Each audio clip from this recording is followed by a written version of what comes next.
La France est le pays industrialisé où les relations sociales sont souvent décrites comme étant les plus mauvaises, à la fois du point de vue des dirigeants d'entreprise et du point de vue des salariés.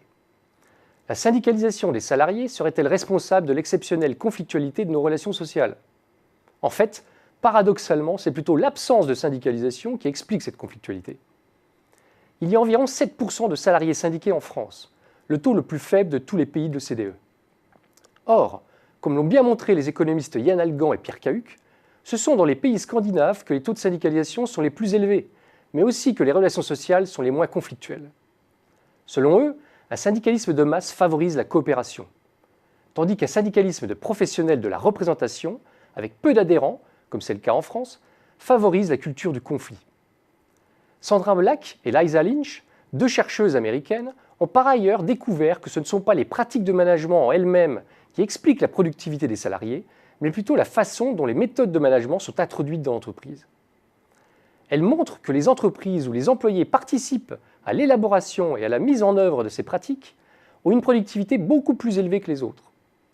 Par ailleurs, les entreprises connaissant une implantation syndicale ont une meilleure capacité d'adaptation aux nouvelles méthodes de management, sont plus coopératives et ont une bien meilleure productivité du travail.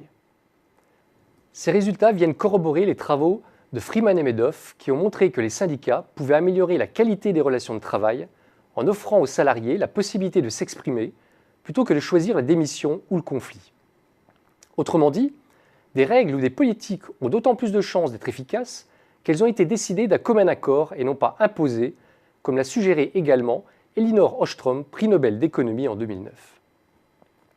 En France, l'intervention directe de l'État vide le dialogue social d'une grande partie de sa substance.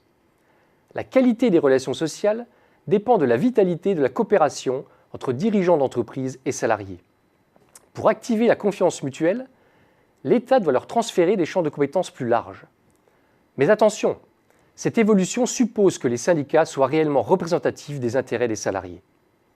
Des syndicats de masse fondés sur les services qu'ils proposent à leurs adhérents et dont les ressources proviennent de manière transparente des cotisations, voilà le contexte qu'il faut réussir à créer si l'on veut restaurer une confiance minimale dans le dialogue social en France.